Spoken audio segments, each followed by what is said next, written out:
Hello students, आज हम लोग फिजिक्स का बहुत ही इंपॉर्टेंट कंसेप्ट डिस्कस करेंगे जो कि होल मैकेनिक्स में, होल फिजिक्स में इसका बहुत ही अच्छा खासा यूज होगा। That is reference frame. तो आज हम लोग बात करेंगे फ्रेम ऑफ रेफरेंस क्या होता है और इसको हम किस तरीके से कैटेगराइज करते हैं। पूरे कंसेप्ट की बात करेंगे जो कि बहुत ही बेटा इंपॉर्टेंट कंसेप्ट है, ठीक है ना। तो रेफरेंस फ्रेम से पहले हम बात करना चाहते हैं कि what do you mean by motion. Motion कैसे डिफाइन करते हैं, ठीक है ना। तो पहले रेफरेंस फ्रेम पढ़ने से पहले हम मोशन की बात करते हैं। Let us suppose this is अपना से x coordinate is this and y coordinate is this. This is अपना से कोई एक कार्टेशियन कोऑर्डिनेट सिस्टम हमने ले लिया, कोई कार्टेशियन प्लेन ले लिया, इसका एक्स कोऑर्डिनेट ये है और वाई कोऑर्डिनेट बेटा ये है, ठीक है ना। और ये पॉइंट कौन सा, हम ऑरिजिन पे, आप यहां पर खड़े हुए, आप किसका रोल प्ले कर रहे हैं, ऑब्जर्वर का रोल प्ले कर रहे हैं, ठीक है ना। अब आप बताइए इस एक्स वाई प्लेन में, ये कौन सा प्लेन हो गया, एक्स वाई प्लेन, ठीक है ना। प्लेन का मतलब सिर्फ एक्स वाई प्लेन नहीं होता है, प्लेन का मतलब एक्स वाई प्लेन भी हो सकता है, वाई जेड प्लेन भी हो सकता है, जेड एक्स प्लेन भी हो सकता है। तो अगर मैं एक्स वाई प्लेन की बात करें तो बेटा ये एक्स वाई प्लेन हो गया, वाई जेड, देखिए जेड कोऑर्डिनेट बेटा ये हो गया, तीनों आपस में म्यूचुअली परपेंडिकुलर होते हैं। तो ये कौन सा हो गया, वाई जेड प्लेन, और ये बताइए कौन सा हो गया, जेड एक्स प्लेन हो गया, ठीक है ना। तो हमने एक्स वाई प्लेन ये लिया और आप यहां पर खड़े हुए, आप किसका रोल प्ले कर रहे हैं, ऑब्जर्वर का, ठीक है ना। इसकी कोऑर्डिनेट बेटा कितने, 0, 0, ये हो गया। अब याद रखिए बेटा, फिजिक्स में जो भी हम काम करते हैं वो हमेशा विद रिस्पेक्ट टू ऑब्जर्वर काम करते हैं। ऑब्जर्वर जिस पॉइंट पर खड़ा होगा वो पॉइंट क्या कहलाएगा, ऑरिजिन, मतलब इसकी कोऑर्डिनेट 0, 0।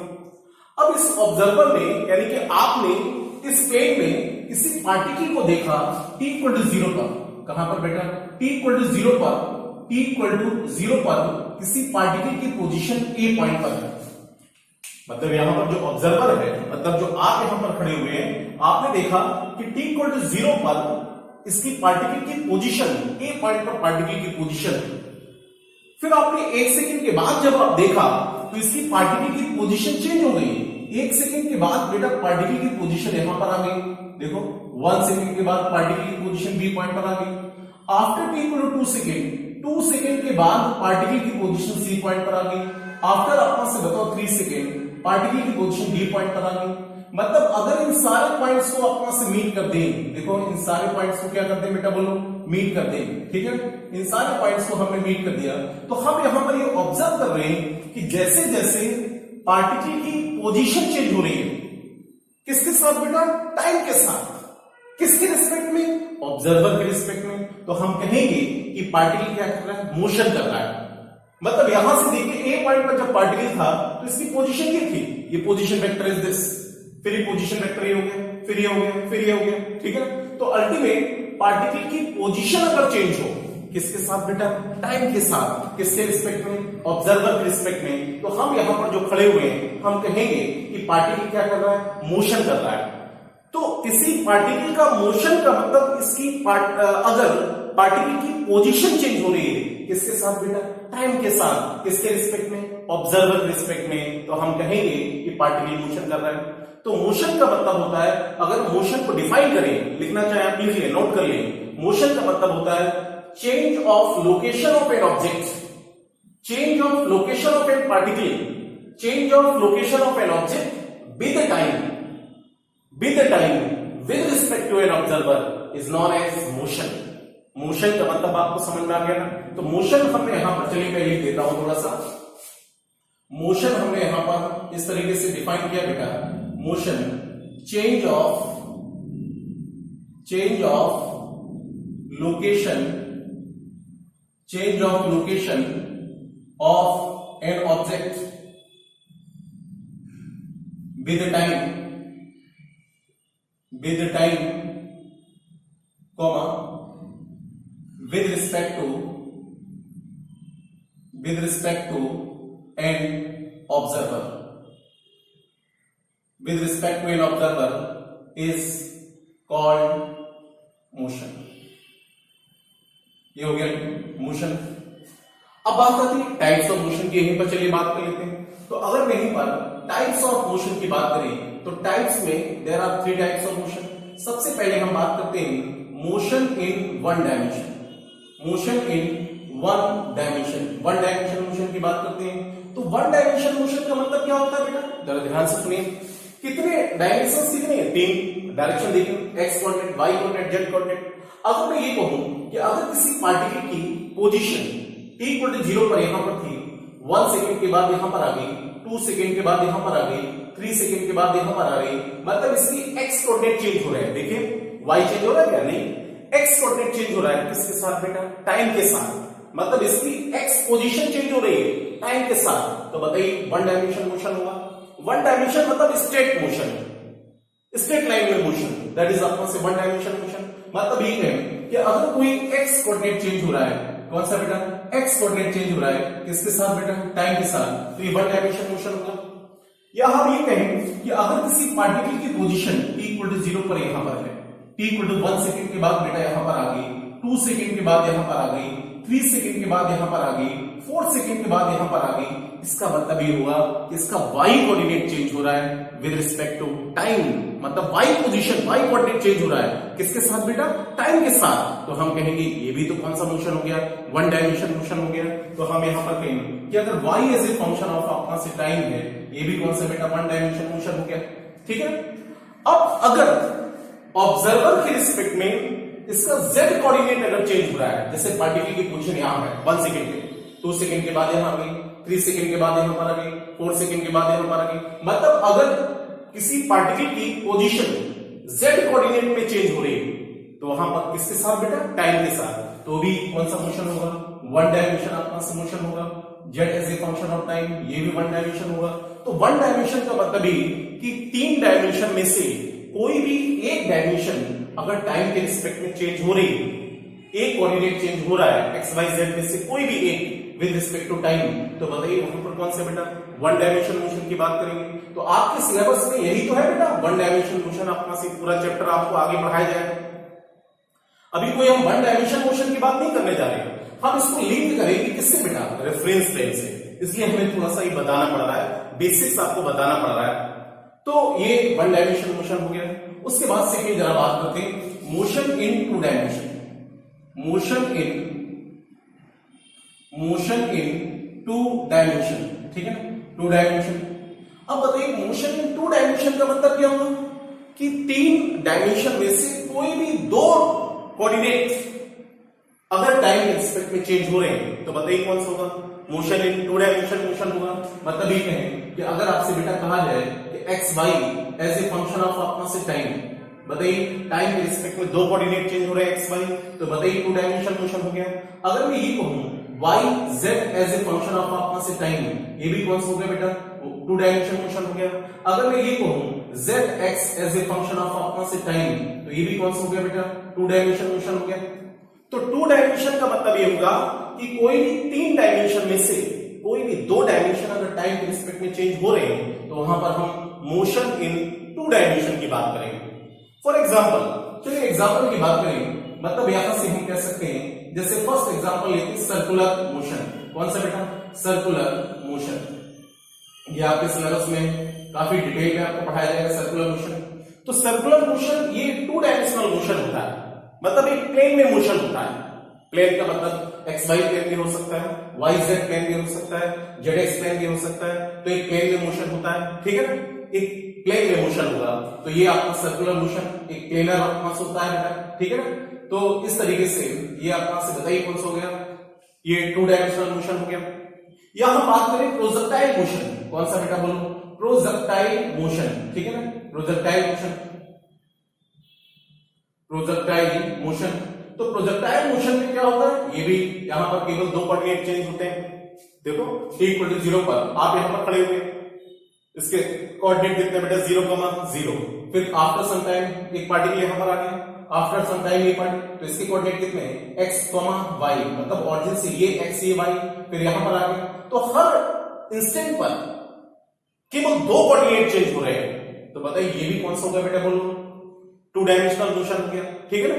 उसके बाद फिर हम बात करें बेटा मोशन इन 3 डायमेंशन की अगर बात करें, ध्यान से सुनना, मोशन इन 3 डायमेंशन। अगर मोशन इन 3 डायमेंशन का मतलब होता है कि अगर तीनों कोऑर्डिनेट चेंज हो रहे हैं, किसके साथ बेटा, टाइम के साथ, तो मोशन इन 3D होगा। तो अगर हम ये कहें x y z as a function of आपका से टाइम, तो अल्टीमेट आपका से बताइए कौन सा होगा, मोशन इन 3D, 3 डायमेंशनल मोशन हो गया। अगर हम कहें कि एग्जांपल, चलिए बात कर लेते हैं कि motion of an insect, motion of an insect, अगर कोई इंसेक्ट जो है वो फ्लाई कर रहा है, तो अगर कोई इंसेक्ट आपका, जैसे कोई मक्खी आपका से फ्लाई कर रही है, कोई इंसेक्ट फ्लाई कर रहा है, तो अल्टीमेट वहां पर तीनों कोऑर्डिनेट चेंज होते हैं विद रिस्पेक्ट टू टाइम, ठीक है ना। तो बताइए 3D आपका से मोशन होगा। अगर हम कहें कि आपका से एक काइट इज आपका से फ्लाइंग आपका से इन द स्काई, तो अल्टीमेट कौन सी होगी बेटा, 3 डायमेंशन ऑब्जर्वर रिस्पेक्ट में कौन सा मोशन होगा, 3 डायमेंशनल मोशन होगा। तो इस तरीके से हम यहां पर मोशन को हमने थोड़ा सा रफली एक आइडिया दिया कि भाई मोशन का मतलब क्या होता है, पोजीशन का चेंज होना। अब बात आती है, आगे चल के बताया जाएगा कि अगर किसी पार्टिकल की पोजीशन चेंज होती है टाइम के रिस्पेक्ट में, मोशन कर रहा है, और इसके साथ अगर पोजीशन चेंज होने का जो रेट है वही क्या कहलाता है बेटा, वेलोसिटी। मतलब velocity is nothing but it is the rate of change of displacement. Displacement क्या होता है बेटा, change in position vector. Displacement क्या होता है, चेंज इन पोजीशन वेक्टर, वो अभी हम आगे डिस्कस करेंगे, ठीक है। वो सब यहीं से रिलेट होता है बेटा, यहीं से हम वेलोसिटी की बात करेंगे, यहीं से हम एक्सेलरेशन की बात करेंगे, सारी चीजें हम यहीं से बात करेंगे। तो अभी कुछ हमने बेसिक्स बताया, ये बताइए पूरा समझ में आ गया। मोशन इन 1D, जैसे ये देखिए 1 डायमेंशन मोशन, पूरा चैप्टर आपको पढ़ाया जाएगा। मोशन अंडर ग्रेविटी की बात करें तो मोशन अंडर ग्रेविटी बताइए कौन सा मोशन होगा, 1 डायमेंशन मोशन होगा। Straight line motion 1 dimension motion, एक प्लेन में हो रहा है 2 डायमेंशनल मोशन, है ना, पूरा तीनों कोऑर्डिनेट चेंज हो रहे हैं विद रिस्पेक्ट टू टाइम, तो 3 डायमेंशन मोशन की बात होगी। अभी मैं रेफरेंस में पढ़ाने से पहले आपको थोड़ा बेसिक्स बता रहा हूं, ध्यान से सुनना। अब इसमें एक बेसिक और सीख लीजिए, दैट इज कॉल्ड अपना से एक्सेलरेशन का कंसेप्ट क्या होता है, थोड़ा सा रफली आइडिया दे रहे हैं। अभी कोई पढ़ा नहीं है एक्सेलरेशन, एक्सेलरेशन का हम एक रफली आइडिया दे रहे हैं कि एक्सेलरेशन कैसे डिफाइन होता है, ठीक है ना। इतना तो आपने बहुत ही बेसिक 9th 10th स्टैंडर्ड में भी पढ़ा होगा, 11th में भी आपने पढ़ा होगा। जो बच्चे 11th में हैं, जो वीडियो देख रहे हैं, तो उन्होंने 9th में आपका ये कंसेप्ट पढ़ा होगा। जरा ध्यान से देखना, बिल्कुल बेसिक आइडिया दे रहा हूं, देखिए। अगर मैं आपसे ये कहूं कि लेट अस सपोज एक्सेलरेशन को जरा देखिए डिफाइन करना चाहते हैं। एक्सेलरेशन का मतलब बताओ क्या होता है बेटा, rate of change in velocity, यही तो होता है, rate of change in velocity. मतलब अगर कभी velocity as a function of time दे रखा है, मतलब यहां से वेलोसिटी चेंज हो रही है, किसके रिस्पेक्ट में बेटा, टाइम के रिस्पेक्ट में, तो हम कहेंगे कि दिस आपका से tells about the concept of acceleration. ये हमें एक्सेलरेशन के कंसेप्ट को आपका से इन्फॉर्म कर रहा है, क्योंकि यहां पर वेलोसिटी चेंज हो रही है विद रिस्पेक्ट टू टाइम। तो हम कहेंगे पार्टिकल में एक्सेलरेशन डेवलप हो रहा है ना। तो एक्सेलरेशन बताओ ए इक्वल टू आपका से कितना होगा, dv बाई dt। ये इंस्टेंटेनियस एक्सेलरेशन आपका हो गया, ए इक्वल टू कितना, dv बाई आपका से कितना dt। Rate of change of velocity with respect to time is known as acceleration. या एवरेज एक्सेलरेशन की बात करें तो ए की वैल्यू आपको से यहां पर कितनी होगी, डेल्टा v अपॉन कितना बेटा, डेल्टा t। ये कौन सा होगा, ये एवरेज एक्सेलरेशन आपका होगा, ठीक है ना। ये कौन सा एक्सेलरेशन होगा, एवरेज एक्सेलरेशन। और ये कौन सा होगा बेटा, इंस्टेंटेनियस एक्सेलरेशन होगा। लेकिन हमें इतना डिटेल में अभी बात नहीं करना है, हम जरा ध्यान से सुनना। लेट अस सपोज अगर कोई पार्टिकल है, इधर देखिए बेटा, एक कोई पार्टिकल है और इस पार्टिकल का, इस बॉडी का मास m, मास कितना बेटा, m मास, और इसको p इक्वल टू 0 पर हमने यहां पर वेलोसिटी आपको से दी, लेट अस सपोज 1 मीटर पर सेकंड। कितना दिया बेटा बोलो, इसकी वेलोसिटी हमने t इक्वल टू 0 पर 1 मीटर पर सेकंड की वेलोसिटी दी। t इक्वल टू 1 सेकंड के बाद इसकी वेलोसिटी 1 मीटर पर सेकंड से 2 मीटर पर सेकंड हो गई, आगे चल के वेलोसिटी 3 मीटर पर सेकंड हो गई, फिर आपका से 4 मीटर पर सेकंड हो गई, 5 मीटर पर सेकंड हो गई, 10 मीटर पर सेकंड हो गई। मतलब हम यहां से ऑब्जर्व कर रहे हैं, मतलब हम यहां पर जो ऑब्जर्वर का रोल प्ले कर रहे हैं, हम यहां से जो ऑब्जर्व कर रहे हैं कि जैसे जैसे पार्टिकल आगे की तरफ जा रहा है, इसकी वेलोसिटी क्या कर रही है बेटा, इंक्रीज कर रही है। अगर इसकी वेलोसिटी इंक्रीज कर रही है तो अगर हम बॉडी से पूछें, बॉडी बोलती भी है, अगर आप उससे बात करें तो बोलती भी है, बात करके देखिए जरा कि अगर इस बॉडी से पूछा जाए कि भैया आप बताइए आप किधर की तरफ जाना चाह रहे हैं, तो बॉडी कहेगी सर हम तो आगे की तरफ जाना चाह रहे हैं। मतलब बॉडी की टेंडेंसी किधर की तरफ है, आगे की तरफ, क्योंकि आगे की तरफ पार्टिकल की बॉडी की वेलोसिटी क्या कर रही है, इंक्रीज कर रही है, मतलब इसका बॉडी का टेंडेंसी किधर की तरफ है, आगे की तरफ होगा। और याद रखिए बेटा फिजिक्स में जिधर बॉडी का टेंडेंसी ऑफ मोशन होता है उधर ही क्या होता है बेटा, एक्सेलरेशन, और उधर ही क्या लगता है बेटा, फोर्स लगता है। मतलब एक्सेलरेशन आगे की तरफ ही हो गया, देखो मतलब यहां से हम कह सकते हैं कि acceleration is same as that of velocity vector. ये दोनों एक दूसरे के पैरेलल हो गए, दोनों एक दूसरे कैसे पैरेलल, इक्वल नहीं बोलते ना। इक्वल कब, दो वेक्टर इक्वल कब होते हैं, सेम फिजिकल क्वांटिटी होना चाहिए, दोनों का magnitude same, direction same physical quantity भी होना चाहिए, तब इक्वल होगा। तो यहां पर तो अलग अलग फिजिकल क्वांटिटी, ये एक्सेलरेशन, ये वेलोसिटी, तो हम कहेंगे कि वेलोसिटी एक्सेलरेशन के पैरेलल है। वेलोसिटी एक्सेलरेशन के कैसे बेटा, पैरेलल होगी, ठीक है। तो ये आप पास हो गया, लेकिन कब, जब आगे वेलोसिटी क्या कर रही है, इंक्रीज कर रही है। उसके बाद अब आप जरा देखिए, अगर यहां से कहें कि कोई m मास की बॉडी है और यहां पर इसकी वेलोसिटी आगे की तरफ हमने दिया 10 मीटर पर इक्वल टू 0 पे, हमने यहां पर वेलोसिटी दिया बेटा 10 मीटर पर सेकंड। ध्यान से सुनिए पूरी बात, 10 मीटर पर सेकंड दिया, आगे जब गए तो वेलोसिटी 10 मीटर पर सेकंड की 9 मीटर पर सेकंड रहेगी, 7 मीटर पर सेकंड रहेगी, 4 मीटर पर सेकंड रहेगी, 1 मीटर पर सेकंड रहेगी। मतलब ये कि जैसे जैसे आगे की तरफ जा रहे हैं तो वेलोसिटी क्या कर रही है, डिक्रीज कर रही है। मतलब बॉडी जा किधर रही है बेटा, आगे, लेकिन उसकी टेंडेंसी नहीं है आगे की तरफ, जाना नहीं चाह रही। बॉडी का मोशन किधर की तरफ हो रहा है, आगे की तरफ हो रहा है, बॉडी आगे की तरफ जा रही है, लेकिन टेंडेंसी किधर की तरफ है। उससे पूछे आप किधर जाना चाहते हैं, तो बॉडी कहेगी हम तो आगे जाना ही नहीं चाहते, हम तो रुकना चाहते हैं। तो बताइए इसका मतलब ये कि एक्सेलरेशन इसका टेंडेंसी किधर की तरफ होगी, पीछे की तरफ होगी, और जिधर टेंडेंसी होगा उधर ही बेटा क्या होगा, एक्सेलरेशन होगा। मतलब एक्सेलरेशन जो है वो वेलोसिटी वेक्टर के कैसे होगा, अपोजिट होगा, एंटी पैरेलल हो गया, मतलब डायरेक्शन अपोजिट हो गई। या इसको हम माइनस ए भी कह सकते हैं, माइनस देखिए हमने डायरेक्शन में बता दिया है, तो इसको बोलते हैं नेगेटिव एक्सेलरेशन, या इसको कहें डी एक्सेलरेशन, मतलब बॉडी रिटार्ड हो रही है। This is the case of retarding, ये रिटार्डिंग केस हो गया, ये नेगेटिव एक्सेलरेशन हो गया, या इसको डी एक्सेलरेशन कहें, या इसको मतलब रिटार्डिंग केस कहें, एक ही बात है। यहां पर वेलोसिटी एक्सेलरेशन के कैसे बेटा, अपोजिट हो गई। तो आपको ये दो, और वेलोसिटी ये कब होगा, जब वेलोसिटी बताओ क्या कर रही है बेटा, डिक्रीज कर रही हो, है ना। एरो नीचे बनाया मतलब वेलोसिटी क्या कर रही है, डिक्रीज। तो इसकी टेंडेंसी किधर की तरफ होगी, पीछे की तरफ, तो एक्सेलरेशन भी किधर होगा, पीछे की तरफ, तो फोर्स भी किधर लगेगा, पीछे। वही फोर्स तो वेलोसिटी को क्या कर रहा है, डिक्रीज कर रहा है। जैसे हम फ्रिक्शन, काइनेटिक फ्रिक्शन की बात करें, जब कोई बॉडी जैसे रफ सरफेस पर जब हम किसी बॉडी को मूव कराते हैं वी वेलोसिटी से, तो आपने देखा होगा कि इसकी वेलोसिटी क्या करती है, डिक्रीज करती है। और इस वेलोसिटी को डिक्रीज कराने वाला, उस काइनेटिक एनर्जी को डिक्रीज कराने वाला कौन सा फोर्स होता है बेटा, काइनेटिक फ्रिक्शन होता है, जो काइनेटिक एनर्जी का क्या करता है, लॉस करता है। इसलिए काइनेटिक फ्रिक्शन बताइए कौन सा फोर्स होता है, नॉन कंजर्वेटिव फोर्स होता है, जो एनर्जी को डेसिपेट करता है, एनर्जी को लॉस करता है, that is non conservative force. ठीक है, तो इसको हम आगे डिस्कस करेंगे। अब जरा देखिए ये पॉइंट समझ आ गया, ये दोनों पॉइंट अपना सभी रेफरेंस में पढ़ाएंगे तो उसमें यूज होंगे। तो बताइए वेलोसिटी इंक्रीज कर रही है तो बॉडी की टेंडेंसी किधर की तरफ होगा, आगे की तरफ। बहुत सारे बच्चे समझ लेते हैं कि जिधर वेलोसिटी उधर ही एक्सेलरेशन, क्योंकि वेलोसिटी की वजह से एक्सेलरेशन थोड़ा ना आया। एक्सेलरेशन की वजह क्या है, चेंज इन वेलोसिटी। अब चेंज मतलब वेलोसिटी इंक्रीज भी कर सकती है बेटा, और वेलोसिटी डिक्रीज भी कर सकती है, समझ लो ना। तो अगर वेलोसिटी इंक्रीज कर रही है तो टेंडेंसी किधर की तरफ होगा, आगे की तरफ होगा, तो एक्सेलरेशन भी आगे की तरफ होगा। तो एक्सेलरेशन वेक्टर वेलोसिटी वेक्टर के पैरेलल हो जाएगा। थीटा की वैल्यू कितनी होगी, 0 डिग्री होगी।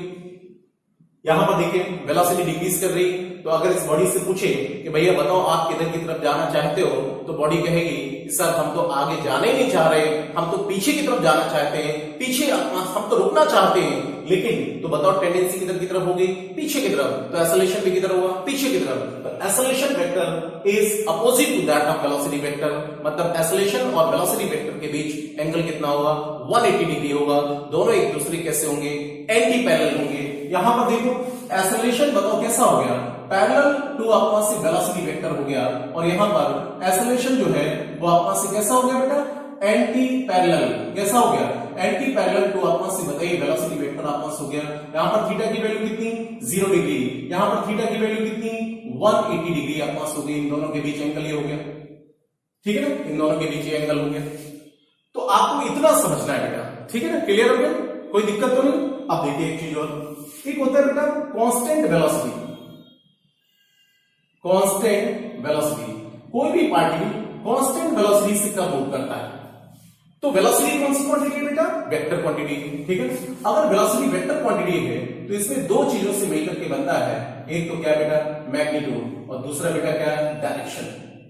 अब एक बात बताओ, इसके आगे क्या लिखा हुआ कांस्टेंट, तो किसी भी पार्टिकल की वेलोसिटी कांस्टेंट तभी होती है जब उसका मैग्नीट्यूड भी क्या हो सेम और डायरेक्शन भी क्या हो सेम, तभी तो वेलोसिटी कांस्टेंट होगी।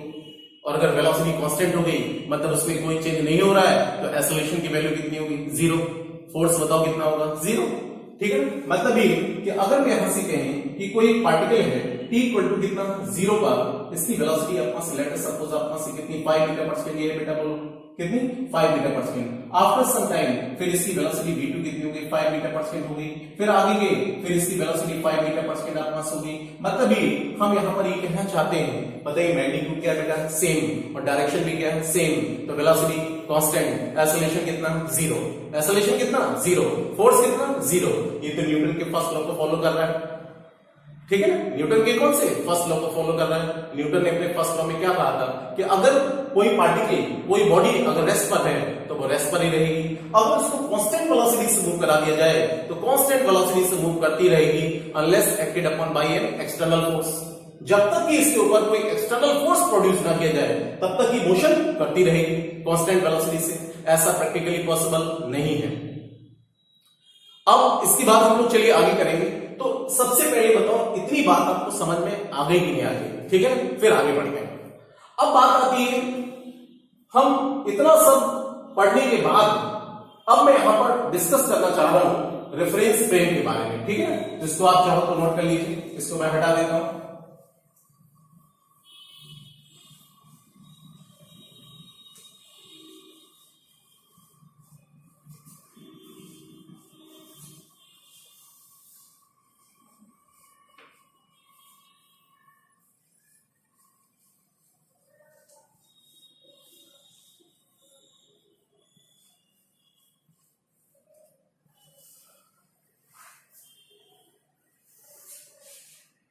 चलिए बेटा, अब उसके बाद देखिए मैं बात करता हूं रेफरेंस फ्रेम की। रेफरेंस फ्रेम मैकेनिक्स में बहुत ही इंपॉर्टेंट रोल प्ले करेगा, ये आपको बहुत अच्छे से आना चाहिए। इसको समझाने से पहले मैं आपको दो बातें बताना चाहता हूं कि फिजिक्स को बेटा सीखने के लिए दो चीजें होती हैं, एक होता है इमेजिनेशन पावर और एक होता है विजुअलाइजेशन पावर। अगर किसी बच्चे का विजुअलाइजेशन पावर बहुत अच्छा है, यानी कि जैसे 11th की बात करें, मैकेनिक्स की अगर बात करें तो 11th में सारी चीजें आपको दिखाई दे रही है। किसी कार के मोशन की बात करें, हम सर्कुलर मोशन की बात करें, कोई अपना से पार्टिकल सर्कल में मूव कर रहा है, कोई अपना से मतलब एक ट्रैक में अपना से मूव कर रहा है, मतलब सारी की सारी चीजें क्या करती है दिखाई देती है। तो हम वहां पर क्या करेंगे विजुअलाइज करेंगे, हम खुद विजुअलाइज करेंगे। और अगर जब हम 12th स्टैंडर्ड की बात करते हैं, जैसे हमने कहा कि ये वायर है और इस वायर में 10 एम्पीयर का करंट अपना से फ्लो रहा है, तो we can not seen by the eyes, हम इसको देख नहीं सकते हैं। इसमें इलेक्ट्रॉन्स किस तरीके से दौड़ रहे हैं, उनकी ड्रिफ्ट वेलोसिटी कितनी है, हम इसको देख नहीं सकते हैं। तो हम यहां पर क्या करेंगे इमेजिन करेंगे। तो अगर किसी बच्चे का विजुअलाइजेशन पावर बहुत अच्छा है, मतलब उसकी मैकेनिक्स बहुत अच्छी होगी, और जिस बंदे का मैकेनिक्स बहुत अच्छा होगा उसकी कंप्लीट फिजिक्स बहुत अच्छी होगी। या मैं कहूं कि जिस बंदे का इमेजिनेशन पावर बहुत अच्छा है, मतलब 12th वाला पार्ट बहुत अच्छा होगा,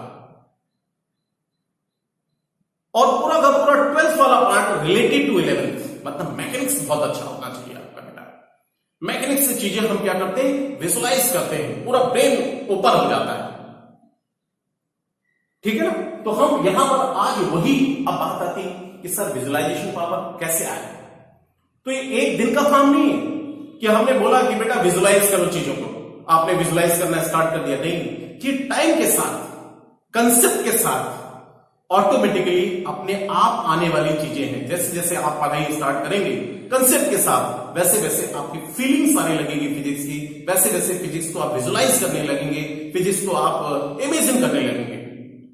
क्योंकि फिजिक्स क्या है, सुबह से लेकर के शाम तक जो चीज हम देखते हैं, हम बोलते हैं, साउंड की बात करते हैं, हम चलते हैं, फ्रिक्शन की बात करते हैं, साइकिल चलाते हैं, रोलिंग की बात करते हैं, रोटेशन की बात करते हैं, मतलब सुबह से लेकर के शाम तक जो भी हमारी एक्टिविटी होती है वो सारी की सारी क्या है, फिजिक्स। नेचर के सबसे क्लोजेस्ट सब्जेक्ट बताइए कौन सा बेटा, फिजिक्स है। हम डे टू डे लाइफ में सुबह से शाम तक आपका सारे के सारे कंसेप्ट किसकी बात करते हैं, फिजिक्स की तो बात करते हैं। तो ये चीज तो हमारी स्ट्रांग होना चाहिए कि नहीं, बिल्कुल स्ट्रांग होना चाहिए, बहुत अच्छे आना चाहिए, क्योंकि हम डेली का डेली प्रैक्टिकल डेली करते हैं बेटा इसका, तो बहुत स्ट्रांगली आना चाहिए हमें। तो उसी पर एक कंसेप्ट है और बहुत जनरल कंसेप्ट में किसी टॉपिक को नहीं पढ़ा रहा हूं, किसी इंडिविजुअल टॉपिक को नहीं पढ़ा रहा हूं, मैं एक ऐसा कंसेप्ट बताने जा रहा हूं कि जो होल फिजिक्स में यूज होगा, दैट इज रेफरेंस फ्रेम। बच्चे पूरे साल डरते रहते हैं इससे। देखते हैं, सपोज आपने कहा यहीं पर this is x coordinate is this and y coordinate is this, आप किसका रोल प्ले करते हैं बेटा, ऑब्जर्वर का। ऑब्जर्वर यहां पर है और मैंने कहा कि t इक्वल टू 0 पर पार्टिकल को आपने ए पॉइंट पर ऑब्जर्व किया। अब थोड़ा सा चलिए मैं इसकी बात करता हूं कि t इक्वल टू 0 का मीनिंग क्या होता है। इसमें बच्चे बहुत कंफ्यूज होते हैं, अभी बात आ गई तो मैं बता ही देता हूं कि t इक्वल टू 0 का मीनिंग क्या होता है।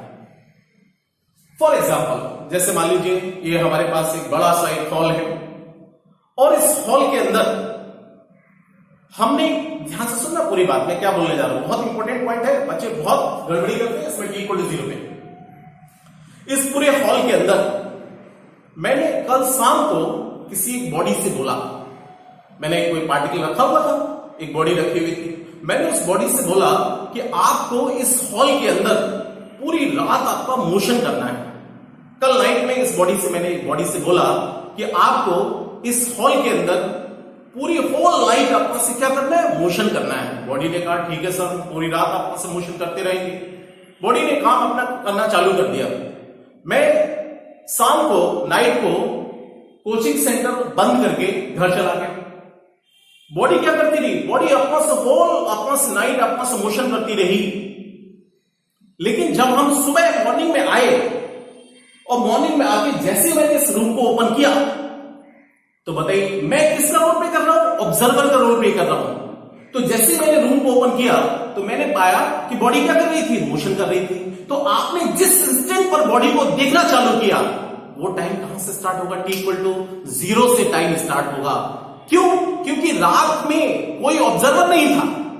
विदाउट ऑब्जर्वर फिजिक्स में कोई रोल अपना से, कोई उस बॉडी के मोशन का कोई अपना से कोई एग्जिस्टेंस नहीं।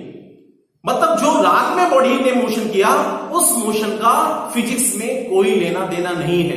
क्यों, क्योंकि फिजिक्स में जो भी काम करते हैं वो किसके रिस्पेक्ट में करते हैं बेटा, ऑब्जर्वर के रिस्पेक्ट में। तो जैसे गेट पर आपने देखा ना, तो वो पॉइंट कौन सा पॉइंट हो गया, ऑरिजिन। तो आप बताइए टाइम कहां से स्टार्ट करेंगे, t इक्वल टू कितना, 0 से। समझ लो ना, कहां से स्टार्ट करेंगे, t इक्वल टू 0 से। क्यों, क्योंकि रात में जो मोशन किया उस समय कोई ऑब्जर्वर नहीं था। तो हमारी फिजिक्स में जो भी, इसीलिए मैं कह रहा हूं बार बार, जो भी हम काम करते हैं वो किसके रिस्पेक्ट में बेटा, ऑब्जर्वर के रिस्पेक्ट में काम करते हैं। और पार्टिकल कहां से स्टार्ट हुआ, t इक्वल टू 0 से। क्योंकि हमने बहुत बार देखा है तो t इक्वल टू 0 पे का मतलब है बॉडी कहां से, यहां से स्टार्ट हो रही है। क्योंकि बहुत बार हमने देखा है बच्चे गलती करते हैं कि ऐसे इक्वल टू लगाते हैं ut प्लस हाफ ऑफ आपका c स्क्वायर, और अपना से अगर किसी प्रॉब्लम में कहा जाता है t इक्वल टू 0 पर पार्टिकल स्टार्ट हो रहा है तो वहां पर t इक्वल टू 0 रख देते हैं, t इक्वल टू 0। ये t इक्वल टू, ये तो t अपना total time taken by the particle है ना, ये t, ये वाला t नहीं है भाई। ये मतलब t सेकंड में कितना डिस्प्लेसमेंट है, ये है, this is the total time. But here this t equal to 0 का मतलब बॉडी यहां से क्या हुई, स्टार्ट हुई।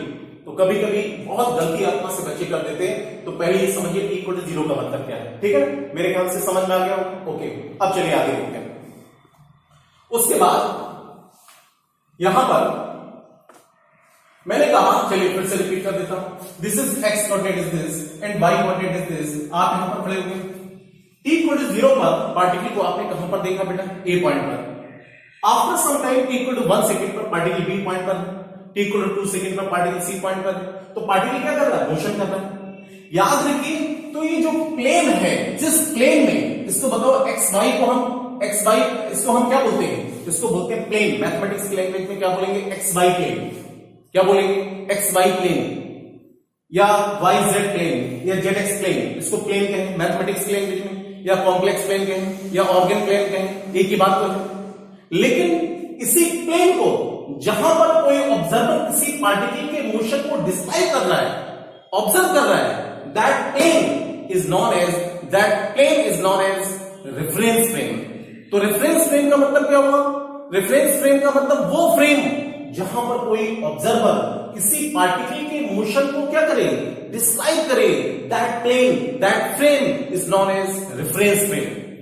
मेरे ख्याल से समझ आ गया होगा कि रेफरेंस फ्रेम का मतलब क्या हुआ, कि आप पास एक ऐसा प्लेन या ऐसा फ्रेम कहें जहां पर कोई ऑब्जर्वर किसी पार्टिकल के मोशन को क्या करे, डिस्क्राइब करे, that frame is known as reference frame. ये हो गया। तो रेफरेंस फ्रेम इसका मतलब ये हुआ कि अगर कोई पार्टिकल मोशन करेगा तो कहां करेगा बेटा, बोलो, किसी फ्रेम में ही तो करेगा, किसी रेफरेंस फ्रेम में ही तो करेगा, ठीक है ना। अगर जैसे मैं यहां पर, ये एक प्लेन है और मैं अभी सेकेंड फ्लोर पे हूं, अगर ये बेटा प्लेन नहीं होता तो क्या हम यहां पर मोशन कर सकते थे, नहीं। इसका मतलब मोशन से भी बेसिक एबिलिटी की चीज क्या है, रेफरेंस फ्रेम। मतलब रेफरेंस फ्रेम वो प्लेन हो गया जहां पर कोई ऑब्जर्वर किसी पार्टिकल के मोशन को डिस्क्राइब कर सके, ऑब्जर्व कर सके, that plane is known as reference frame. उसी प्लेन को ही हम क्या बोलते हैं, रेफरेंस फ्रेम बोलते हैं। मेरे ख्याल से अब आपको ये बात समझ आ गई होगी। तो रेफरेंस फ्रेम जनरली कैसे डिनोट कैसे करते हैं, the x coordinate axis and y coordinate axis are used to denote as reference frame. जैसे हमें किसी बॉडी के मोशन को डिस्क्राइब करना होता है तो तुरंत हम क्या करते हैं, एक्स कोऑर्डिनेट बनाते हैं, वाई कोऑर्डिनेट बनाते हैं, तुरंत इसके ऊपर बॉडी के मोशन को आपका डिस्क्राइब करने लगते हैं। तो बस कुछ नहीं, इसी प्लेन को हम क्या बोलेंगे, रेफरेंस फ्रेम। लिखना चाहो तो लिख सकते हो, लिखना चाहो तो आप नोट कर सकते हो बेटा please. It is that frame in which, देखो it is that frame in which the observer describes the motion of an object is called या is known as reference frame। ठीक है, क्लियर हो गया। चलिए अब आगे देखते हैं। जो रेफरेंस फ्रेम है बेसिकली, इसको हम टाइप्स की अगर बात करें, टाइप्स ऑफ आपका से रेफरेंस फ्रेम, ठीक है ना, मैं शॉर्ट में लिख देता हूं, समझ लेना इसको। Types of reference frame. Reference frame basically दो टाइप के होते हैं, एक होता है बेटा इनर्शियल रेफरेंस फ्रेम और एक होता है बेटा non inertial reference frame. First कौन सा, इनर्शियल, और सेकंड कौन सा, नॉन इनर्शियल। चलिए मैं थोड़ा सा थ्योरेटिकल पार्ट है, थोड़ा सा मैं लिख देता हूं। फर्स्ट हमने यहां पर कहा दिस इज आपका से inertial reference frame. Inertial reference frame, inertial reference frame को भी हम दो टाइप से कैटेगराइज कर सकते हैं। फर्स्ट होता है बेटा stationary inertial reference frame. Stationary inertial reference frame, that is हम ब्रैकेट में लिख सकते हैं fixed to the ground, fixed to the ground. Second होता है बेटा moving inertial reference frame, moving inertial reference frame, लेकिन इसमें भी कंडीशन एप्लीकेबल होती है। ब्रैकेट में यहां पर लिख सकते हैं moving with constant velocity, moving with constant velocity, ठीक है ना, moving with constant velocity. Second जो होता है उसको आप यहां पर बोलते हैं बेटा non inertial reference frame, non inertial reference frame. Non inertial reference frame को भी हम दो टाइप से कैटेगराइज कर सकते हैं। फर्स्ट होता है बेटा accelerated reference frame, accelerated reference frame. Second बेटा होता है rotating reference frame, rotating reference frame. बस आपको इतना याद रखना है। अब केवल इतने से काम नहीं चलने वाला, इतना अपना से बस ये है, लेकिन इतना रटने से काम नहीं चलने वाला। तो इस सब चीज को आपको विजुलाइज करना है। तो आज हम आपको वही करवाने वाले हैं, विजुलाइज करवाने वाले हैं, एक एक कंसेप्ट क्लियर करवाने वाले हैं। बड़े ध्यान से देखना। रेफरेंस फ्रेम तो मेरे ख्याल से समझ में आ गया होगा। एक बार फिर से मैं रिपीट कर देता हूं। रेफरेंस फ्रेम मतलब वो फ्रेम जहां पर कोई ऑब्जर्वर किसी पार्टिकल के मोशन को डिस्क्राइब करे, ऑब्जर्व करे, that frame is known as reference frame. Reference frame हमने बेटा दो टाइप के हमने डिस्कस किए। फर्स्ट बताइए कौन सा, इनर्शियल रेफरेंस फ्रेम, और सेकंड कौन सा, नॉन इनर्शियल रेफरेंस फ्रेम। अब बात आती है कि हम कैसे पहचानेंगे ये इनर्शियल रेफरेंस फ्रेम है और ये नॉन इनर्शियल रेफरेंस फ्रेम है। तो हमने कहा कि इनर्शियल रेफरेंस फ्रेम को हमने दो टाइप से कैटेगराइज किया, टू टाइप से कैटेगराइज किया।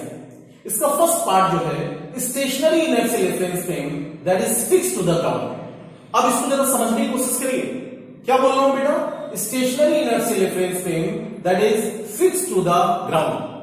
फॉर एग्जांपल, जैसे मान लीजिए कोई बोर्ड है और इस बोर्ड के ऊपर कोई पार्टिकल क्या कर रहा है, मोशन कर रहा है। अब ये बोर्ड, ध्यान सुनना, ये बोर्ड मतलब ये एक्स कोऑर्डिनेट इज दिस और ये क्या हो गया बेटा, वाई कोऑर्डिनेट इज दिस। जैसे मैं यहाँ पर ओरिजिन का रोल पे, हम यहाँ पर खड़े हुए हैं, मैं यहाँ पर किसका रोल प्ले कर रहा हूँ बेटा, ओरिजिन पर खड़े हुए, ऑब्जर्वर का रोल प्ले कर रहे हैं। ये कौन सा कोऑर्डिनेट हो गया, एक्स कोऑर्डिनेट, और ये बताइए कौन सा, वाई कोऑर्डिनेट इज दिस। अब यहां पर खड़े होकर मैं जो ऑब्जर्वर का रोल प्ले कर रहा हूं, तो ये जो बोर्ड है, ये जो एक्स वाई प्लेन है, इसको हमने ग्राउंड के रिस्पेक्ट में फिक्स कर दिया जैसा कि फिक्स है। अभी देखिए इस दीवार पर ये बिल्कुल फिक्स है, ये ग्राउंड के रिस्पेक्ट में कैसा फिक्स है। और ये फिक्स बोर्ड पर एक्स वाई प्लेन में ऑब्जर्वर के रिस्पेक्ट में अगर कोई पार्टिकल इस बोर्ड पर मोशन करने लगे तो हम कहेंगे कि जो पार्टिकल मोशन कर रहा है वो कौन किस में कर रहा है बेटा, बताओ, स्टेशनरी इनर्शियल रेफरेंस फ्रेम में, ब्रैकेट में क्या लिखा, फिक्स टू द ग्राउंड। मतलब इस रेफरेंस फ्रेम को ग्राउंड के रिस्पेक्ट में फिक्स कर दिया और इसके ऊपर कोई पार्टिकल मोशन अगर करने लगे तो हम कहेंगे कि पार्टिकल बताओ किस में मोशन कर रहा है बेटा, स्टेशनरी इनर्शियल रेफरेंस फ्रेम में। मतलब ये किसका पार्ट हो गया, इनर्शियल रेफरेंस फ्रेम का पार्ट हो गया। मतलब हम ये भी कह सकते हैं कि पार्टिकल जो मोशन कर रहा है वो कौन सा फ्रेम है बेटा, इनर्शियल रेफरेंस फ्रेम में मोशन कर रहा है। ठीक है, अब आप बताइए सेकंड कौन सा बेटा, मूविंग इनर्शियल रेफरेंस फ्रेम। लेकिन इसमें भी एक कंडीशन एप्लीकेबल हो रही है कि अगर कोई मूविंग रेफरेंस फ्रेम है, लेकिन कैसा मूव करना चाहिए, मूविंग विद कांस्टेंट वेलोसिटी। अभी हम समझा चुके हैं आपको बेटा। अगर ये पूरा का पूरा बोर्ड, ध्यान से सुनिए प्लीज, अगर ये पूरा का पूरा बोर्ड कांस्टेंट वेलोसिटी से मूव करा दें, वेलोसिटी फिक्स कर दें कांस्टेंट वेलोसिटी से, मतलब मैग्नीट्यूड भी सेम, डायरेक्शन भी सेम, तो अगर इस पूरे बोर्ड को कांस्टेंट वेलोसिटी से मूव करा दें और फिर इसी बोर्ड पर कोई पार्टिकल अगर मोशन करने लगे तो हम जो ऑब्जर्वर का रोल प्ले कर रहे हैं हम कहेंगे कि पार्टिकल बताओ किस में मूव कर रहा है बेटा, बोलो, मूविंग इनर्शियल रेफरेंस फ्रेम में। मतलब ये किसका टाइप हो गया, इनर्शियल रेफरेंस फ्रेम में मूव कर रहा है। मतलब जो पार्टिकल मोशन कर रहा है वो किस में कर रहा है, इनर्शियल रेफरेंस फ्रेम में मूव कर रहा है। मेरे ख्याल से समझ में आ गई होगी, इनर्शियल दोनों समझ में आ गए दोनों टाइप। फर्स्ट हमने क्या कहा बेटा, फर्स्ट अगर ये पूरा का पूरा बोर्ड कैसा है, फिक्स है, अगर बोर्ड को फिक्स कर दिया और ऑब्जर्वर के रिस्पेक्ट में अगर कोई पार्टिकल इसके ऊपर मोशन कर रहा है तो बताइए कौन सा बेटा, ये हो गया first stationary inertial reference frame that is fixed to the ground, मतलब इनर्शियल रेफरेंस फ्रेम हो गया। लेकिन अगर इस पूरे के पूरे बोर्ड को कांस्टेंट वेलोसिटी से मूव करा दे और उसके बाद अगर कोई पार्टिकल इस बोर्ड पर मोशन करने लगे तो हम कहेंगे कि जो पार्टिकल मोशन कर रहा है वो किस में कर रहा है बेटा, इनर्शियल रेफरेंस फ्रेम में मोशन कर रहा है। किसमें कर रहा है, इनर्शियल रेफरेंस फ्रेम में मोशन कर रहा है। ठीक है ना। उसके बाद हम सेकंड बात करते हैं, सेकंड कौन सा बेटा, नॉन इनर्शियल रेफरेंस फ्रेम। कौन सा, non inertial reference frame. Non inertial reference frame को हमने दो टाइप से बेटा कैटेगराइज किया। फर्स्ट बताइए कौन सा, एक्सेलरेटेड रेफरेंस फ्रेम। एक्सेलरेटेड जैसा कि समझ रहे होंगे आप, एक्सेलरेटेड रेफरेंस फ्रेम का मतलब अगर इस पूरे बोर्ड को मैं एक्सेलरेट करा दूं, मतलब उसमें एक्सेलरेशन दे दूं, एक्सेलरेशन का जब वेलोसिटी क्या होगी, चेंज। अगर इस बोर्ड की वेलोसिटी कांस्टेंट रहती तब तो वो कौन सा होगा बेटा, इनर्शियल होगा। लेकिन अगर हम बोर्ड की वेलोसिटी को चेंज कर दें तो मतलब बोर्ड में क्या डेवलप हो गया, एक्सेलरेशन। मतलब ये पूरा का पूरा रेफरेंस फ्रेम एक्सेलरेट हो गया। अगर इस पूरे के पूरे बोर्ड को एक्सेलरेट कर दें और फिर इस बोर्ड के ऊपर कोई पार्टिकल मोशन कर रहा है तो हम कहेंगे कि जो पार्टिकल मोशन कर रहा है वो किसमें कर रहा है बेटा, एक्सेलरेटेड रेफरेंस फ्रेम में कर रहा है। मतलब ये किसका टाइप हो गया, नॉन इनर्शियल रेफरेंस फ्रेम में मोशन कर रहा है। किसमें कर रहा है, नॉन इनर्शियल रेफरेंस फ्रेम में पार्टिकल मोशन कर रहा है। सॉरी, तो ये पूरा का पूरा एक्सेलरेटेड रेफरेंस फ्रेम हो गया। सेकंड बताइए कौन सा, रोटेटिंग रेफरेंस फ्रेम। मतलब ये कि अगर इस पूरे के पूरे बोर्ड को मैं किसी एक्सिस का अबाउट इसको बताओ क्या कर दूं, रोटेट कर दूं। क्या कर दूं, अगर ये पूरे के पूरे बोर्ड को हम एक एंगुलर वेलोसिटी दे दूं, मतलब इसको रोटेट कर दूं, और फिर इस रोटेटरी प्लेटफॉर्म पे कोई पार्टिकल अगर मोशन कर रहा है तो हम कहेंगे, वो बताइए कौन सा बेटा, रोटेटिंग रिफरेंस फ्रेम होगा। मतलब ये कौन सा हो गया, नॉन इनर्शियल रिफरेंस फ्रेम हो गया। कौन सा हो गया बेटा, नॉन इनर्शियल रिफरेंस फ्रेम। मेरे ख्याल से ये बात आपको अच्छे से समझ में आ गई होगी। ये पार्ट हमारा थ्योरेटिकल पार्ट है, लेकिन अभी भी हम 100% सेटिस्फाइड नहीं है। अभी भी हमें बहुत सारी चीजें विजुलाइज करनी है, सीखनी है, समझनी है। पहले हमें ये बताइए कि बेटा इतना बात आपको एकदम अच्छे से क्लियर हो गया, बोलो जल्दी से कि इनर्शियल क्या होगा और नॉन इनर्शियल। एक बार फिर से रिपीट कर देता हूं। इनर्शियल रिफरेंस फ्रेम को हमने दो टाइप से कैटेगराइज किया। फर्स्ट बताइए कौन सा बेटा, जल्दी से बोलो। फर्स्ट कौन सा, stationary inertial reference frame that is fixed to the ground. और सेकंड कौन सा, मूविंग इनर्शियल रिफरेंस फ्रेम, लेकिन उसमें भी कंडीशन एप्लीकेबल है। मूव करेगा तो कैसे करेगा बेटा, मूविंग विद कांस्टेंट वेलोसिटी से मूव करना चाहिए, ठीक है ना। फिर सेकंड कौन सा, नॉन इनर्शियल रिफरेंस फ्रेम। और नॉन इनर्शियल रिफरेंस फ्रेम को भी हमने दो टाइप से कैटेगराइज किया। फर्स्ट बताइए कौन सा बेटा, एक्सेलरेटेड रेफरेंस फ्रेम, और सेकंड कौन सा, रोटेटिंग रेफरेंस फ्रेम, ठीक है। ये हमने डिस्कस कर लिया। अब देखिए, अब बात आती है कि यहां पर थोड़ा सा बात करता हूं, जरा फोर्स की जरा बात करता हूं। इसका यूज आप से न्यूटन्स लॉ ऑफ मोशन में, इलेक्ट्रोस्टैटिक्स में और सिंपल हार्मोनिक मोशन में बहुत अच्छा खासा यूज होने वाला है रेफरेंस फ्रेम में। जब हम फोर्स की बात करते हैं तो अभी तो हमें फोर्स सिर्फ इतना मालूम है, कोई न्यूटन्स लॉ ऑफ मोशन की बात नहीं कर रहे हैं। हमें रूटीन वे में मालूम है कि फोर्स इक्वल टू क्या होता है बेटा, मास इंटू एक्सेलरेशन। यही तो मालूम है, फोर्स क्या होता है, मास इंटू एक्सेलरेशन। ओके, ठीक है। लेकिन अगर मैं कहूं कि टाइप्स ऑफ फोर्स में on the basis of reference frame, reference frame के बेसिस पर जो फोर्स होता है बेटा, दो टाइप का फोर्स होता है। कितने टाइप का, दो टाइप का। किस पर based, on the basis of reference frame force, दो टाइप के फोर्स की बात होती है। देखिए कौन कौन सा फोर्स होता है। एक होता है बेटा रियल फोर्स। कौन सा, रियल फोर्स। एक होता है यहां से रियल फोर्स, और एक होता है बेटा सूडो फोर्स। सूडो फोर्स है ना, पी साइलेंट होता है यहां पर। एक रियल फोर्स होता है और एक कौन सा बेटा, सूडो फोर्स होता है। अब बस इसको थोड़ा सा और समझना है कि रियल फोर्स क्या होता है और सूडो फोर्स क्या होता है। रियल फोर्स में याद रखिए कि फोर्स F इक्वल टू, आप से बोलो क्या होता है, मास इंटू एक्सेलरेशन। मतलब यहां पर जैसे कोई एक मास की बॉडी है और इसको हमने ए एक्सेलरेशन से एक्सेलरेट कर दिया, तो मास इंटू एक्सेलरेशन, यही क्या होगा बेटा, फोर्स होगा। ये तो रियल फोर्स होगा। तो रियल फोर्स मतलब m इंटू ए, ठीक है। अब बात आती है सूडो फोर्स। सूडो फोर्स को हमें समझने के लिए थोड़ा सा ये सारी चीजें हमें बहुत अच्छे से आना चाहिए।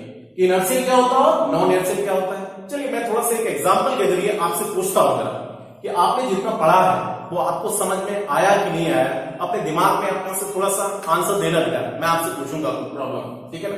फॉर एग्जांपल जैसे मैं ये कहूं कि लेट अस सपोज हमारे पास एक कार है, ध्यान से सुनना पूरी बात। एक कार है और वो जो कार जो है वो ग्राउंड पर खड़ी हुई है। कहां पर खड़ी हुई बेटा, ग्राउंड पर खड़ी हुई।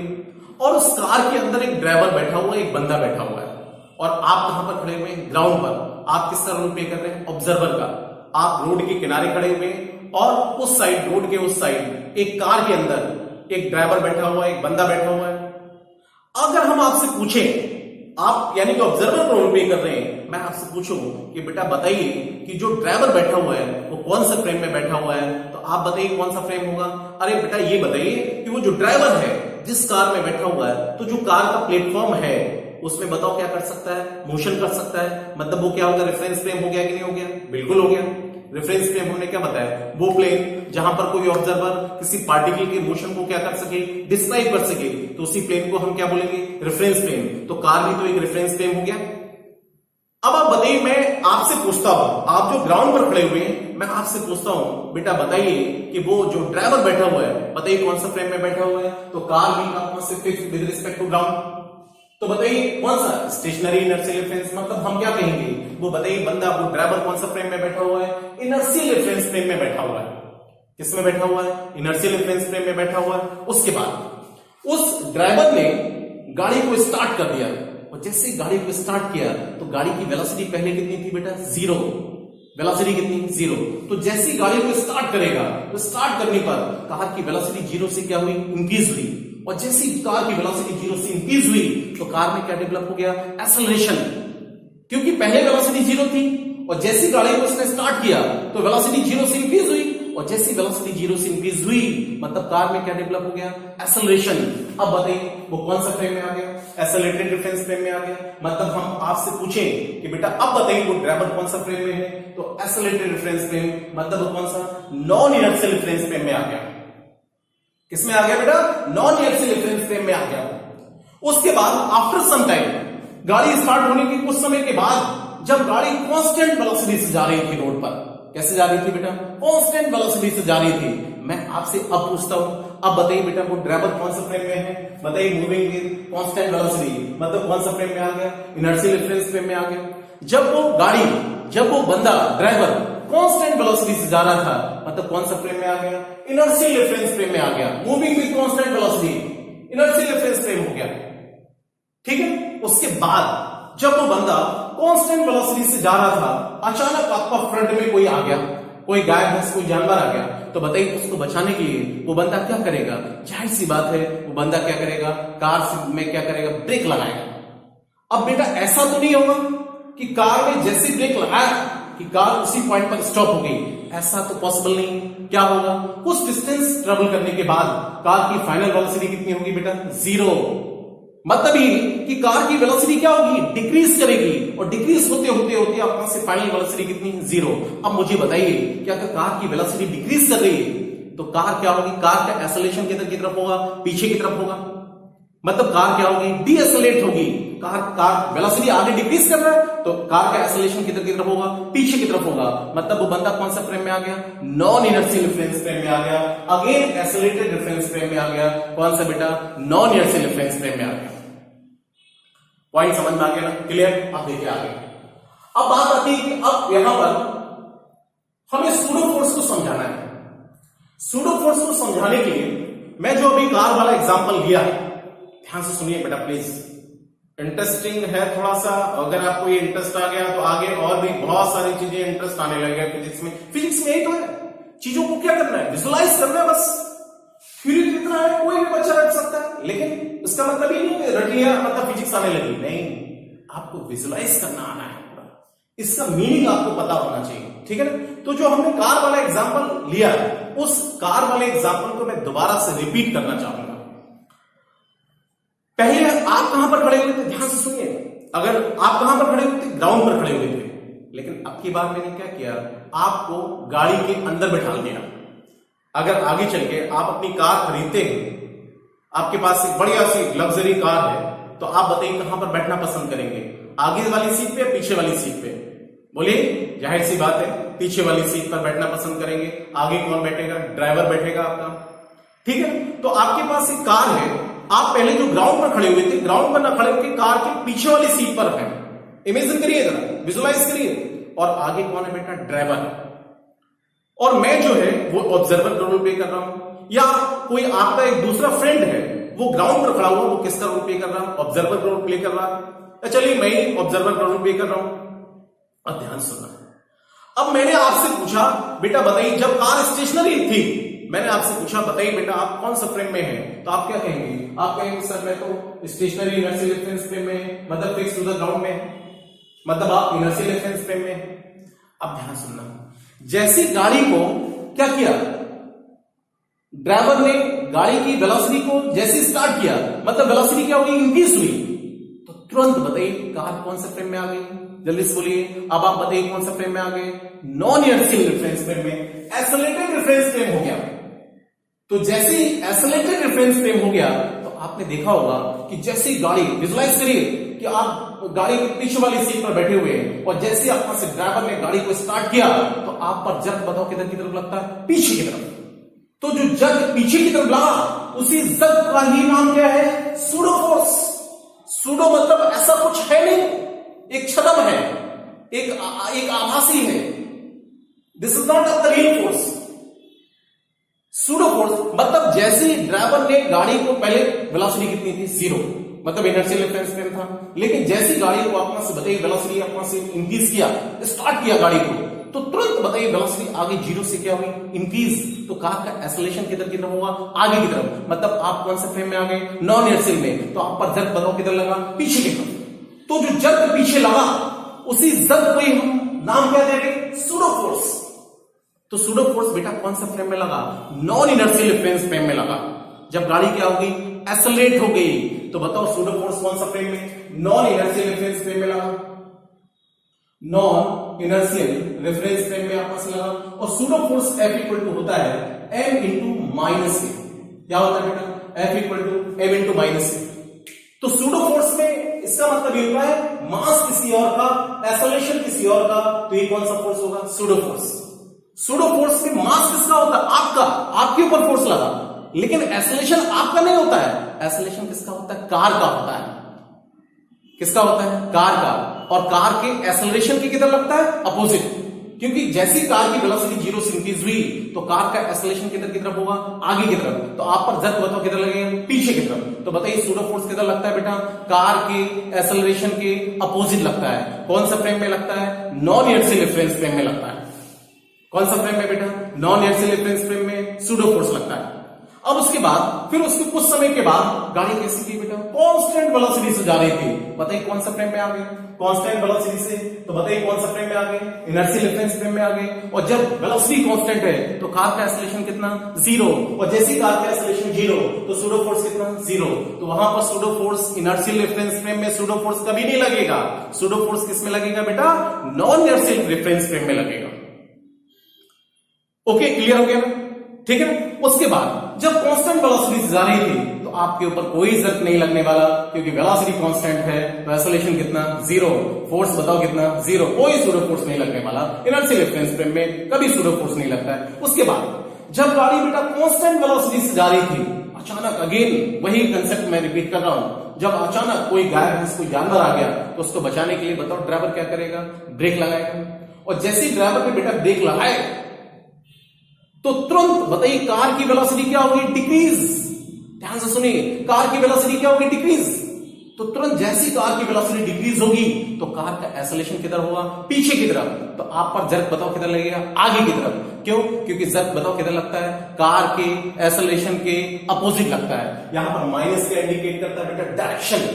मतलब जो कार का एक्सेलरेशन ए है उसके अपोजिट लगेगा ये सूडो फोर्स, माइनस आएगा। तो F माइनस का मतलब क्या है, कार के एक्सेलरेशन के अपोजिट डायरेक्शन में। तो अगेन मैं रिपीट कर रहा हूं कि जब कार की वेलोसिटी डिक्रीज करेगी तो बताओ कार का एक्सेलरेशन किधर की तरफ होगा, पीछे की तरफ। तो सूडो फोर्स किधर लगेगा, आगे की तरफ। मतलब आप पर जब आगे की तरफ आपका जर्क लगता है, दैट इज कॉल्ड आपका सूडो फोर्स। तो सूडो फोर्स बताइए कौन सा फ्रेम में लगा बेटा, इनर्शियल में, नॉन इनर्शियल में, नॉन इनर्शियल रेफरेंस फ्रेम में लगेगा। किधर लगेगा बेटा, कार के एक्सेलरेशन के अपोजिट लगेगा। और सूडो फोर्स में मास किसी और का, एक्सेलरेशन किसी और का, तो कौन सा फोर्स होगा, सूडो फोर्स होगा। और जिसका मास है उसी का एक्सेलरेशन है तो वो कौन सा फोर्स होगा, रियल फोर्स। रियल फोर्स में बहुत सारे रियल फोर्स हो गए, जैसे हम मान लीजिए टेंशन की बात करें, स्प्रिंग फोर्स की बात करें, ठीक है ना, वो सारे के नॉर्मल रिएक्शन की बात करें, वो सारे के सारे कौन से बेटा, रियल फोर्स हैं, एग्जांपल्स ऑफ रियल फोर्स हैं। ये कौन सा, सूडो फोर्स। तो हमेशा याद रखिए जो रियल फोर्स लगता है वो हमेशा इनर्शियल रेफरेंस फ्रेम में लगता है। रियल फोर्स किसमें लगता है, इनर्शियल रेफरेंस फ्रेम में। और सूडो फोर्स बताओ किसमें लगता है, नॉन इनर्शियल रेफरेंस फ्रेम में लगता है। जिसका मास उसी का एक्सेलरेशन है तो ये कौन सा फोर्स होगा बेटा, बोलो। ये F इक्वल टू आपका से कितना होगा, m into A, that is आपका से रियल फोर्स। और सूडो फोर्स में मास किसी और का, एक्सेलरेशन किसी और का, तो ये कौन सा फोर्स होगा, सूडो फोर्स होगा। ये पॉइंट आपका समझने के बाद मैं थोड़ा सा इस पर जरा और थोड़ा सा मैं चर्चा करना चाहता हूं, बात करना चाहता हूं रोटेटिंग रेफरेंस फ्रेम। जैसे आपसे कहा बेटा अर्थ की बात करें तो अर्थ अपने एक्सिस का अबाउट क्या कर रही है, रोटेट कर रही है, बिल्कुल रोटेट कर रही है। तो अर्थ अगर रोटेट कर रही है तो अर्थ रोटेटिंग रेफरेंस फ्रेम है। तो बताइए इसमें कैसा होना चाहिए, इनर्शियल और नॉन इनर्शियल। तो आपका आंसर क्या होगा, नॉन इनर्शियल रेफरेंस फ्रेम। जबकि ऐसा नहीं है, अर्थ अपने एक्सिस के अबाउट रोटेट करने के बावजूद भी वो नॉन इनर्शियल रेफरेंस फ्रेम नहीं होता है। कौन सा होता है बेटा, इनर्शियल रेफरेंस फ्रेम होता है। कौन सा, इनर्शियल रेफरेंस फ्रेम। कैसे, उसको थोड़ा समझिए। इस चीज को हम मोशन जब पढ़ाते हैं, मोशन इन वन डायमेंशन, तो काफी डिटेल में बात करते हैं कि मोशन एक रिलेटिव टर्म होता है।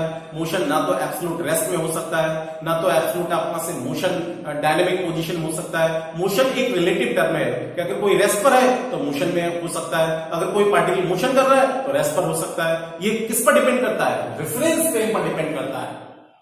किस पर डिपेंड करता है बेटा? रेफरेंस फ्रेम पर डिपेंड करता है। देखिए कैसे, जैसे मैंने अभी कहा कि अगर मैं आपसे कहूं कि एक कार है, ध्यान सुनिए बेटा प्लीज, एक क्या है? कार है, और वो जो कार है उसके अंदर एक ड्राइवर बैठा हुआ है और कार मोशन कर रही है। क्या कर रही है बेटा? मोशन कर रही है।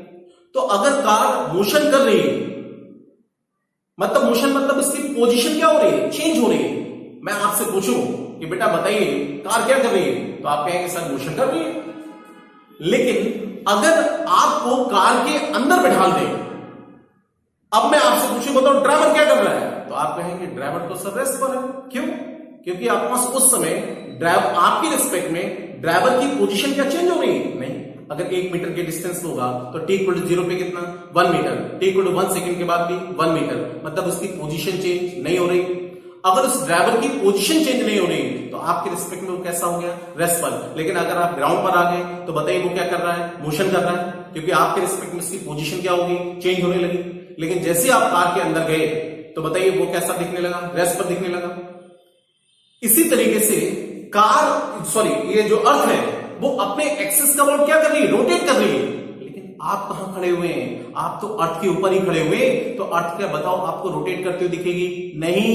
अर्थ being stationary with respect to me, earth being stationary with respect to an observer, observer के रिस्पेक्ट में जो अर्थ है वो कैसी बेटा? स्टेशनरी है। तो हमेशा अर्थ को क्या मानेंगे हम? जो भी काम करते हैं वो किसके रिस्पेक्ट में? बोलो, with respect to an observer, with respect to origin, with respect to ground. एक ही बात है सब। हम विद रिस्पेक्ट टू ऑरिजिन कहें, विद रिस्पेक्ट टू ऑब्जर्वर कहें, या विद रिस्पेक्ट टू ग्राउंड कहें, एक ही बात है। जनरली हम क्या बोलेंगे? विद रिस्पेक्ट टू ग्राउंड बोलेंगे। तो earth being stationary with respect to me, that is inertial reference frame. ऐसा नहीं कि अर्थ हमें रोटेट करते हुए क्या दिखती है क्या? नहीं, ऐसा तो नहीं। हाँ, अर्थ रोटेट तो कर रही, लेकिन अब किसी दूसरे प्लेनेट पर चले जाएं, वहां से अर्थ का नजारा देखें तो अर्थ हमें कैसे दिखेगी बेटा? रोटेट करती हुई दिखेगी। कैसे दिखेगी? रोटेट करती हुई दिखेगी। वहां पर पॉइंट समझ में आ गया? तो ये बॉडी जो है वो किसके ऊपर बेटा? अर्थ के ऊपर ही तो रखी है। और देखिए ए एक्सेलरेशन से जा रही है, तो यहां पर कौन सा फोर्स होगा? ये कौन सा फ्रेम है? Inertial, non inertial? Inertial reference frame में। जैसे आप चल रहे हैं तो बताइए कौन सा फ्रेम में? इनर्शियल रिफरेंस फ्रेम में। ठीक है ना? तो आप पर कोई जर्क लगेगा? नहीं, क्योंकि आप इनर्शियल रिफरेंस फ्रेम में, कोई जर्क नहीं लगता है। जर्क किसमें लगता है? नॉन इनर्शियल रिफरेंस फ्रेम में लगता है। किसमें लगता है बेटा? नॉन इनर्शियल रिफरेंस फ्रेम में जर्क लगता है। इतना पॉइंट आपका से क्लियर हो गया? चलिए अब आप देखो ध्यान से। जैसे आपको बताएं कि लेट अस सपोज, देखिए कुछ एग्जांपल्स देता हूं मैं। जैसे मान लो ये लिफ्ट, ये क्या है बेटा? एक लिफ्ट है, और इस लिफ्ट में अंदर एक वेइंग मशीन है। वेइंग मशीन मतलब वेट मेजरमेंट करने वाली मशीन है, एक वेइंग मशीन है। और इसके ऊपर आप खड़े हुए हैं, यहां पर एक बंदा यहां पर आपका से खड़ा हुआ है, एम मास से एक बंदा खड़ा हुआ है। और ये पूरी की पूरी लिफ्ट जो है वो ए एक्सेलरेशन से ऊपर की तरफ जा रही है, मतलब लिफ्ट एक्सेलरेट कर रही, अपवर्ड डायरेक्शन में एक्सेलरेट कर रही। अब आपसे पूछा जाए कि इसमें बताइए आपका वेट बढ़ेगा कि घटेगा? जो वेइंग मशीन है वो वेट आपका से ज्यादा मेजरमेंट करेगी, मतलब आपका वेट जो है, जो एक्चुअल वेट है, जो आपका ट्रू आपका से वेट है, उससे आपका वेट बढ़ेगा कि घटेगा? अब ध्यान सुनना बेटा, इमेजिन करिए, इसको गोली मारिए, इमेजिन करिए ऐसे ही कि आप लिफ्ट के अंदर आपका से हैं और लिफ्ट जा रही है ए एक्सेलरेशन से ऊपर की तरफ जा रही है, तो लिफ्ट एक्सेलरेट कर रही है, मतलब कौन सा फ्रेम हो गया? कौन सा फ्रेम हो गया बेटा? एक्सेलरेटिंग रेफरेंस फ्रेम, मतलब कौन सा? Non inertial reference frame. और नॉन इनर्शियल रिफरेंस फ्रेम में कौन सा फोर्स होगा? सूडो फोर्स होगा। तो बताइए mg किधर की तरफ होगा? जल्दी ध्यान दो, mg किधर होगा? डाउनवर्ड। और एक्सेलरेशन किधर है? ऊपर की तरफ। तो सूडो फोर्स किधर लगेगा? इसके एक्सेलरेशन के अपोजिट। तो अगर इसकी एफबीडी बनाए, ध्यान सुनना, अगर इसकी एफबीडी बनाए तो बताइए पूरी की पूरी बॉडी का मास कहां पर कंसंट्रेट होता है? सीएम पर, सेंटर ऑफ मास पर। तो चलिए हमने बॉडी यहां पर एम मास की बॉडी, इसका एमजी किधर हो गया? डाउनवर्ड हो गया। और ये सूडो फोर्स भी किधर लगेगा? नीचे। सूडो फोर्स में मास किसका, इसका, और एक्सेलरेशन किसका, बोलो लेफ्ट का। तो m इंटू ए किधर होगा, नीचे की तरफ। ये नीचे बना दिया मतलब डायरेक्शन नीचे कर दी हमने, माइनस का मतलब डायरेक्शन अपोजिट कर दी, तो सूडो फोर्स किधर लगे, नीचे। और नॉर्मल एक्शन जो होता है कॉन्टैक्ट सरफेस के परपेंडिकुलर, आगे आपको बताया जाएगा। चलिए उसके बाद देखिए, अगर कोई लिफ्ट है और लिफ्ट की पोजीशन हमें यहां से इस तरीके से ले ली बेटा, दिस इज आपका से लिफ्ट है, और इसके अंदर एक वेइंग मशीन है, वेट मेजरमेंट करने वाली मशीन ये रखी हुई है, और एक बंदा खड़ा हुआ है यहाँ पर, ठीक है ना, ये मास का बंदा अंदर खड़ा हुआ है। अब ये लिफ्ट डाउनवर्ड जा रही है, ए एक्सेलरेशन से डाउनवर्ड जा रही है। तो आपसे पूछा जाए कि बताइए इस लिफ्ट का वेट इंक्रीज होगा या डिक्रीज होगा, तो तुरंत ओरली बताइए ये लिफ्ट, अगर मैं इसके रिस्पेक्ट में बात करूं, इस बंदे के रिस्पेक्ट में बात करूं, मतलब आपको ग्राउंड के रिस्पेक्ट में नहीं, इसके अंदर बात करूं, तो ये वाला एक्सेलरेशन हमें दिखाई नहीं देगा। हमें एक्सेलरेशन ना दिखाई देने की वजह ही तो सूडो फोर्स है, ठीक है। तो अल्टीमेट अगर मैं इसके एफडी बनाऊं तो mg बताओ किधर लगेगा बेटा, वर्टिकली डाउनवर्ड लगेगा। एक नॉर्मल एक्शन कॉन्टैक्ट सरफेस के परपेंडिकुलर लग गया। अब बताइए ये पूरी की पूरी लिफ्ट ए एक्सेलरेशन से एक्सेलरेट हो रही डाउनवर्ड, तो सूडो फोर्स किधर लगेगा, एक्सेलरेशन के अपोजिट, मतलब एक्सेलरेशन के अपोजिट डायरेक्शन में। मास इसका, एक्सेलरेशन इसका, तो ये देखिए सूडो फोर्स ये हो गया तो m इंटू ए। अब बैलेंस कर दो इसको, तो n equal to n plus m equal to यहां से कितना होगा बेटा, mg। तो n की वैल्यू आपका से बोलो कितनी हो जाएगी, mg माइनस ma, मतलब ये ma आपका से डिक्रीज कर रहा है और ये ma क्या कर रहा है, इंक्रीज कर रहा है। अगर ये लिफ्ट, ध्यान से सुनिए, अगर ये लिफ्ट आपको से बताइए ये लिफ्ट है और एक वेइंग मशीन आपको इस तरीके से रखा हुआ अंदर, वेइंग मशीन है, और ये कांस्टेंट वेलोसिटी से अपवर्ड या कांस्टेंट वेलोसिटी से डाउनवर्ड अगर जाती, दोनों में वेलोसिटी कांस्टेंट, तो एक्सेलरेशन कितना, 0। तो अब आप बताइए इस बंदे का जो वेट होगा, कोई सूडो फोर्स होगा नहीं, कौन सा फ्रेम होगा, इनर्शियल रिफरेंस फ्रेम हो गया, मतलब इसके एफडी अगर बनाए तो mg किधर होगा, डाउनवर्ड। एक नॉर्मल एक्शन कॉन्टैक्ट सरफेस के परपेंडिकुलर हो गया, तो यहां पर जो एपरेंट वेट होगा वो किसके इक्विवेलेंट होगा, एक्चुअल वेट के इक्विवेलेंट होगा। मतलब नॉन इनर्शियल रिफरेंस फ्रेम में सूडो फोर्स लगता है, आपको ध्यान रखना है। और सूडो फोर्स में मास किसी और का, एक्सेलरेशन किसी और का, तो ये कौन सा फोर्स होगा, सूडो फोर्स। और इसकी डायरेक्शन बताओ किधर होगी, कार के या लिफ्ट के, एक्सेलरेशन के अपोजिट डायरेक्शन के, ठीक है। अब आप जरा थोड़ा सा यहां पर फिर से देख लीजिए कि रेफरेंस फ्रेम को जनरली किससे इंडिकेट करते हैं, तो the x coordinate axis and y coordinate axis are used to denote as reference frame, are used to denote as reference frame, ठीक है। जनरली जब भी, अब एक चीज और याद रखिए, अगर किसी प्रॉब्लम में रेफरेंस फ्रेम के बारे में इंफॉर्मेशन है तब तो आप उसी फ्रेम में काम करेंगे, लेकिन अगर किसी प्रॉब्लम में रेफरेंस फ्रेम के बारे में कोई इंफॉर्मेशन नहीं है, then you should have to understood, आपको ये अंडरस्टूड होना चाहिए कि आप जो भी फ्रेम में बात करते हैं वो किसमें बात करते हैं बेटा, स्टेशनरी इनर्शियल रिफरेंस फ्रेम में काम करते हैं, that is fixed to the ground में काम करेंगे। जनरली हम इसी में काम करते हैं, तो हम क्या करते हैं, देखो प्रॉब्लम सॉल्व करते समय एक्स बना है, वाई बना है, और पार्टिकल के मोशन को डिस्क्राइब करने लगते हैं। मतलब हम जनरली किसमें काम करते हैं, स्टेशनरी इनर्शियल रिफरेंस फ्रेम में काम करते हैं। फिक्स टू द ग्राउंड, मतलब हम generally with respect to ground काम करते हैं। मतलब कौन से फ्रेम में काम करते हैं बेटा, इनर्शियल रिफरेंस फ्रेम में काम करते हैं, ठीक है। तो ध्यान रखिए, in a problem solving when the reference frame is not specified, then you should have to understood that the frame is inertial reference frame, that is stationary inertial reference frame, that is fixed to the ground में काम करते हैं, ठीक है।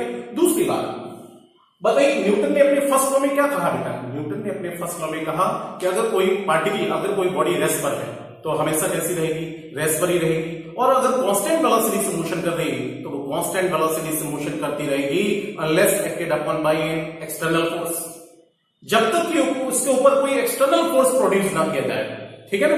अब जरा बताइए यहां पर इनर्शियल रिफरेंस फ्रेम के बारे में जरा देखिए, अगर कोई frame of reference fix to the ground है, मतलब स्टेशनरी है, तो वो हमेशा स्टेशनरी रहेगा। अगर वो कांस्टेंट वेलोसिटी से मोशन करेगा, ध्यान सुनो, कांस्टेंट वेलोसिटी से मोशन करेगा रेफरेंस फ्रेम, तो वो कांस्टेंट वेलोसिटी से मोशन करता ही रहेगा unless acted upon bye an external force. इसका मतलब ये है कि न्यूटन के जो फर्स्ट लॉ है वो बताइए इनर्शियल रिफरेंस फ्रेम को फॉलो कर रहे हैं, इसलिए न्यूटन के फर्स्ट लॉ को बेटा क्या बोला जाता है, लॉ ऑफ इनर्शिया बोलते हैं। तो न्यूटन के फर्स्ट लॉ को लॉ ऑफ इनर्शिया क्यों बोलते हैं, because it follows inertial reference frame, ये इनर्शियल रिफरेंस फ्रेम को फॉलो करते हैं, इसलिए उसको क्या बोलते हैं, लॉ ऑफ इनर्शिया बोलते हैं। न्यूटन के जो लॉ है वो non universal reference frame does not follow, ये न्यूटन के फर्स्ट लॉ को फॉलो नहीं करता है। पॉइंट समझ में आ गया? तो यहां पर ये न्यूटन के फर्स्ट लॉ को जो फॉलो करने वाले हैं वो कौन सा बेटा? इनर्शियल रेफरेंस फ्रेम है, ठीक है ना? तो ये पॉइंट याद रखो। और थर्ड पॉइंट याद रखो कि रियल फोर्स आपका हमेशा इनर्शियल रेफरेंस फ्रेम में लगता है, और जो नॉन इनर्शियल रेफरेंस फ्रेम होता है वो किसमें लगता है बेटा? जो नॉन इनर्शियल रेफरेंस फ्रेम में हमेशा कौन सा फोर्स लगता है? सूडो फोर्स लगता है, और सूडो फोर्स में मास किसी और का, एक्सेलरेशन किसी और का, तो वो कौन सा फोर्स होता है? सूडो फोर्स होता है, ठीक है? अब आप